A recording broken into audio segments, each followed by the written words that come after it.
Adam Sandler's latest cinematic adventure is a genre leap, and a bold one.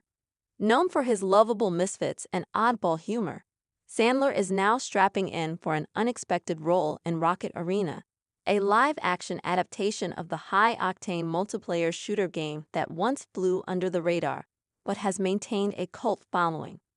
Yes, Adam Sandler is going full throttle into the world of futuristic combat arenas, jetpacks, and rocket-fueled chaos, and somehow, it makes perfect sense.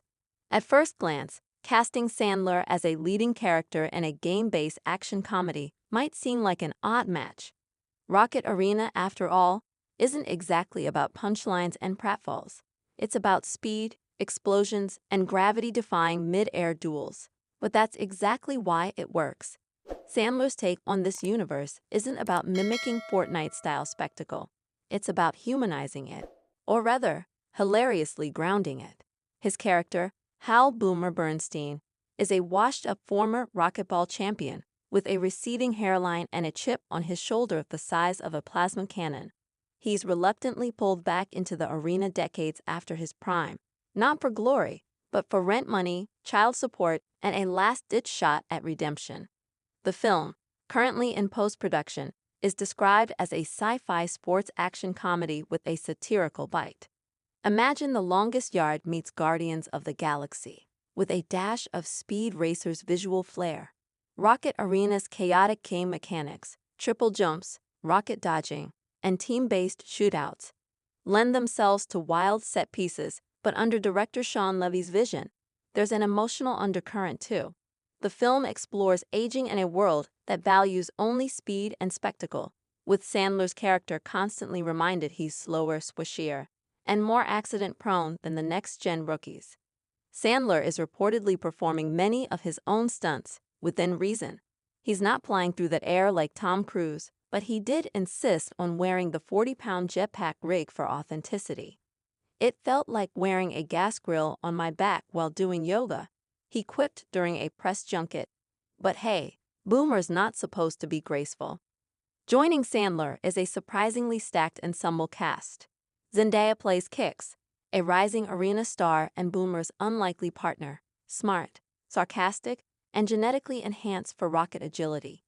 Keegan-Michael Key plays the team's shady manager who's just one bad bet away from being vaporized. Pedro Pascal makes a dramatic turn as General Volcor, a disgraced war hero who now runs the Rocket Arena League like a futuristic Vince McMahon. Every character feels pulled from a different genre, and that's part of the chaotic charm. The plot is classic underdog, but set on planets where gravity can flip and arenas are shaped like giant floating fortresses. Boomer's return is mocked at first, but slowly, through bruises and blown-up rocket boots, he earns respect. He's not faster or stronger or more cybernetically enhanced. He's just got grit, experience, and a surprising knack for ricochet shots. One highlight scene sees him defeat a top-ranked rival purely by bouncing rockets off a series of metal crates in what can only be described as slapstick genius meets jitty instinct. The visual effects are candy-colored chaos, staying true to the game's aesthetic. The filmmakers leaned into stylization instead of realism, meaning even explosions have personality. Pink plumes shaped like skulls, lava geysers that erupt to the rhythm of the soundtrack.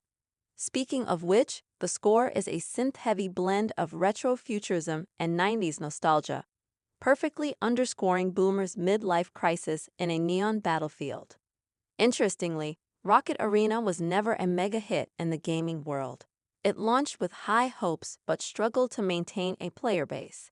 Still, it carved out a niche community that adored its creative approach to non-lethal combat. Instead of killing opponents, players launched them out of the arena. That detail remains in the film, with arena knockouts happening in increasingly absurd ways, including a rocket-powered inflatable duck and a zero-gravity disco ball. And then there's the heart of it all, Sandler's performance. He doesn't reinvent himself here, but he does something better. He adapts. This isn't the manic man-child of his early comedies, nor the dark intensity of Uncut Gems. It's something in between. A man too old for this rocket-riding nonsense, but too stubborn to let go. His comedic timing hits, but so does the melancholy behind the laughs. There's a scene where Boomer quietly tapes up his worn-out rocket boots before a big match, mumbling to himself, "Still got one more blast in me." It's both ridiculous and unexpectedly touching.